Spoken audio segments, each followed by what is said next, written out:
Hey guys, welcome back to my small engine repair channel. Today I've got another Briggs & Stratton snowblower here in the shop. I want to show you another flaw that pops up once in a while on these machines. Here's the machine. It's a full Briggs & Stratton machine, body, engine, the whole works. Now this one here has an engine problem, as you can see.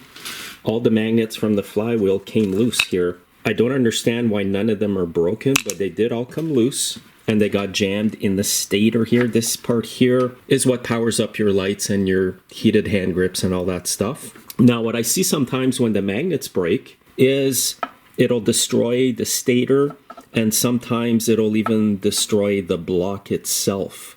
This guy got lucky. I'm just going to remove all the magnets. I'm not going to glue them back in, and I will try it like that. It's going to run. But what happened when the machine came in, he thought the engine was blown up because you could not turn the engine over, and it felt like a broken connecting rod. So always check your flywheel first before writing off an engine. This is a flaw in these. If you've got yours apart, you can always re-glue them with a better glue than what they used. I would use epoxy glue for this. Make sure these surfaces are nice and clean before you put the magnets on. Anyway, I just want to share this with you. It's another thing that does crop up on these. It's the 1450 Professional motor. It's the newer generation with the metal tank.